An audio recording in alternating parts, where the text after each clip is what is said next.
congratulations po. Congrats kay Maestro 21 TV. Congrats. Siya pong pinanghalpon na Best Reactor ngayong buwan po ng January 2024.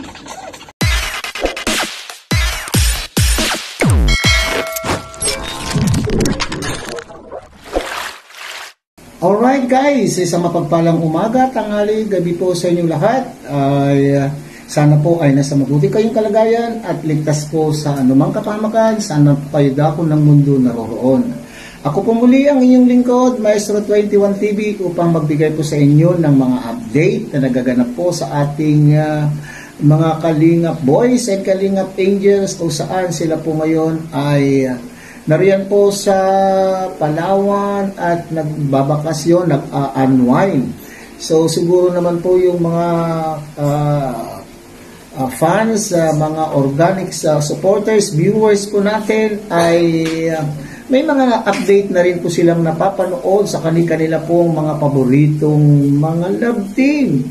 Pero papaano naman po kaya ang mga idol po natin na hindi nakasama ang kanila pong mga love team o kanila pong mga partners ay paano po kaya nila isinasagawa ang kanila pong pagbabakasyon po yan. Kaya ngayon tayo po ay magbibigay ng update po sa ating mahal na Papa Dan o kaya si Kalingap Dan. Alam po naman natin kasi na siya po ay ang kanya pong partner na si Medit ay hindi nakasama, kaya po ako ay naudyok na magbigay po ng reaction video tungkol po sa kanya dahil nakita ko po ang kanya pong latest upload kung saan mararamdaman mo yung lungkot po na kanya pong nararamdaman doon sa lugar na yun sa ngayon. Kasi sa thumbnail pa lamang po ay para bagang may kulang po sa kanyang buhay. So yan po ang ating pag-uusapan sa ating video ngayong araw na ito. Pero bago po yan, tayo muna po ay magpupugay sa ama at founder po ng Kalingap, Kuya Van Santos Matubang, Ate Edna Vlogs, Kalingap Rob, and of course, Ruel of Malalag, and Kalingap Dan, at kasama po riyan si Kuya Brooks Vlogs. At siyempre, mega lang shout out sa ating pong mga kasamaan po dyan sa Karepa, Kalingap Reactor Partners. Sa pamumuno po yan ni Javier De Leon, aka Birador. Alright. At siyempre, sa ating pong mga Kalingap partners, Kalingap charity vloggers, Kalingap subscribers, Kalingap solid supporters, and Kalingap organic sponsors. So, tunghayan po natin mga kapatid ang video upload po ni Kalingap Dan, at tayo po ay magbibigay ng ating komento, opinion, kuro-kuro at reaction po doon sa kanyang latest na upload.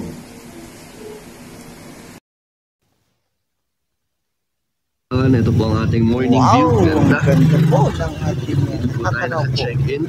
Kaya pala, sa Silid, dito po ang room nila Mariancy. Madaming kumarayo dyan sa lugar na yan. Nabibigani sa kagandahan. And dito naman po kami naka-room. Air condition po yan. So ito po ang ating view. Ito po yung lugar kung saan po tayo nag-stay. Ito po ang ating room. Dito po ay good for 3 persons. Kasama natin si Kuya Jomar na naliligo. Ito po ang ating room. Napakalamig po. At masarap po umantulog. Kaso, kulang pa po kami sa tulog. Ayan. Bagong ano po tayo. Wow! Plinex na naman po ng ating idol, ang ating Prince Turning, ang Adonis ng Kalingap, ang kanya pong sexy body. Dahil hindi naman po katakataka, ilang beses na po natin nakita po naman ang kagandahan po ng katawan po ni Kalingap Dan. Kaya siguro ito yung hinahangahan. Bukod po sa maganda po niyang pagmumukha, makapagbighaning ngiti, killer smile, ay mayroon pa po siyang napakaganda pong pangangatawan. Bagong ligo. Yan ang mga kalingap, kumpleto na po tayo. At kakain na tayo, lunch na natin. Saktong 12 p.m. Ganda nga ng lugar. Yan ang mga kasama natin. Para tayo. Bro, ba't parang malungkot ka, bro? Ano lang, masaya pa rin naman kasi na first time ko sa Palawan. Tapos last time magkakasama. Pero iba pa rin pagkasama mo din kasi siya, no? Parang mas masaya. Wow, grabe. Sino kaya yung tinutukoy po ni Kalingap Dan dito, mga kapatid? Ako, hindi kaya yung kanya pong love team? Dangan kasi bakit hindi nakasama po ang ating baby Merit? Sana ay mas lubusan ang 100% po ang kaligayahan po ng ating bida, ang ating pong Prince Charming kung kasama po sana po si baby Merit, di ba? So kaya po nga ang inilagay po niya yung sa kanyang thumbnail ay sana ay nandito siya o napakalungkot po ang kanya pong thumbnail kaya sana ay nariyan po si Merit ngayon sa pagkakataon na ito. Kasi siya, no? Parang mas masaya sana. Yan, mas masaya sana. Kaso, marami pa naman siguro next time. Yes, marami pa naman po next time. Kasama mo yun, no? Kaso sayang lang. Kasi Palawan to eh. Parang alam mo yun, parang ang hirap balikan. Mahirap balik kasi ang pagod ng biyahe. Pagod ng biyahe. Parang tayo, mahigit isang araw tayo nagbiyahe. Halos isang araw kung tutuusin ang biyahe natin. Kaya, ito, susulitin na lang natin kahit na medyo naiisip natin na sana kasama natin. Kaso di mo siya Next time kasama. lang. Alam mo bro, napipili ko tayo. Kasi dati nung nag-OFW pa ako, lagi ako nasa magagandang lugar. Pero hindi masaya. Kahit Yes, actually, pagka ikaw ay hindi makamasaya kung alam mo na hindi mo kasama yung iyong minamahal, ibig sabihin, gusto mo rin naman pong i-share. Kung nandun ka sa napakaganda at napakasayang lugar, gusto mo naman pong i-share ito doon sa iyong minamahal, hindi po ba? So ito siguro po yung nafe-feel po ni Kalingap Dan dito sa pagkakataon na ito sapagkat hindi nga niya po kasama po si Merit o kung sino man po yung tinutukoy po niya dito na mahal niya po sa buhay. Kasi hindi ko siya kasama. yung taong mahal mo. Pero ikaw kinaya mo, di ba? Parang ang tagal mo din na sa pagbabarko yan, di ba? Hindi ko na lang in-enjoy pa rin. Tinarabaho ko na lang. Gusto mo lang umuwi. Gusto mo siya makita. Masasabi mo talagang, it's not the place. It's It's the person who you with. Tama. Ito ba yun? Oo, tama bro. Tama, no? Yung tipong kahit nasa ang lugar kayo, basta kasama mo siya. Special na. Ganun din na. Gusto ko rin ganun yung feel ko dito sa Palawan. Kamu yung pre, balang araw ganito na rin yung set up mo. Kasama mo yung mga, kami ni Buddy, kasama namin yung mga misis namin. Mga mahal mo sa buhay. Sa buhay. Si Edo, tapos kasama nila. Ano si David, kasama niya pa? Mukhang malungkot nga. Malungkot din. Nasa sad kaya. Ito rin, no? Masaya naman pero parang may kulang. May kulang. May kulang daw. Tinatabunan mo na lang ng saya. Oo. Kasi hindi rin po kasama ni Cedric ang kanya pong love team na sinasabi ay kaya pala. So hindi din kumpleto ang saya ni Cedric dahil hindi rin po niya kasama ang kanyang ka-love team. Yung kalungkutan mo.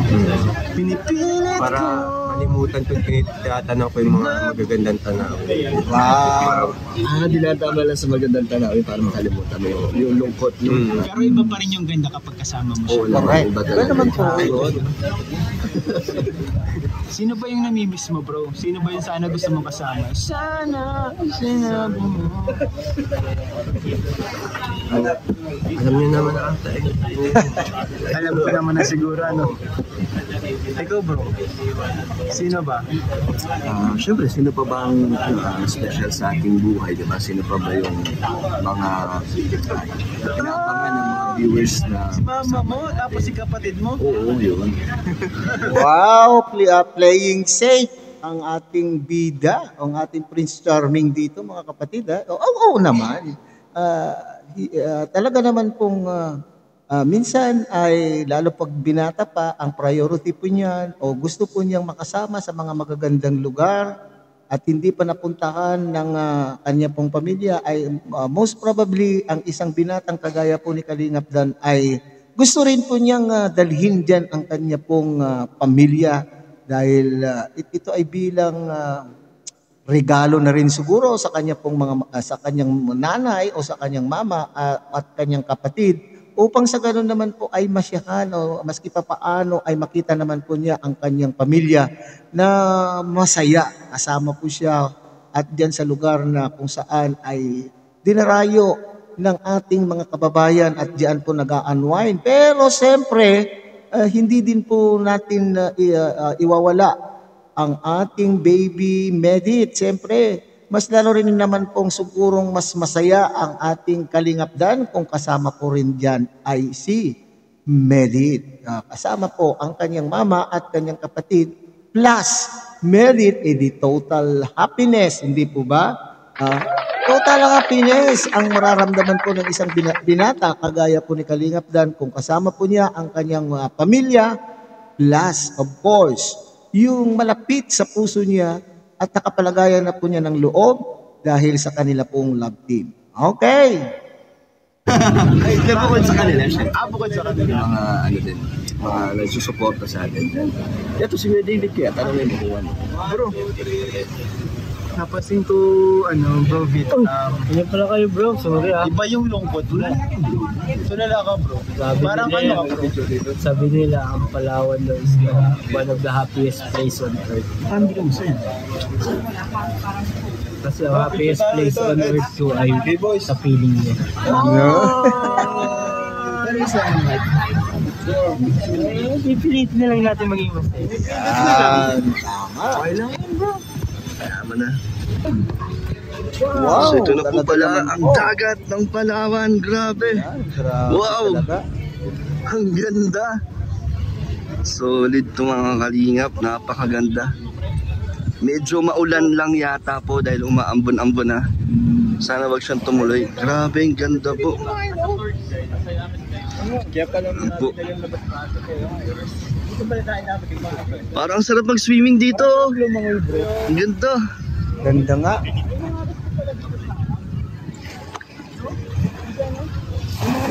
Ganda po dito mga kalingap. Okay, so yan mga kapatid nakita po natin ang kagandahan po ng lugar kung saan po dinayo ng ating pong mga kalingap team. So sana lamang ay mas lalong naging masaya po ang ating Kalingap Dan kung kasama po niya si Medit. Okay, at siyempre ang kanya pong pamilya. So yan po ang ating update po sa pag-outing o pagbakasyon ng ating Kalingap team sa Palawan. So siguro antabayanan po natin ang iba pang update ng ating pong mga love team. At siyempre po mula po sa channel po ni Kalingap Rob, doon po natin makikita ang mga iba pang update po sa kanila pong lakad dyan sa Palawan.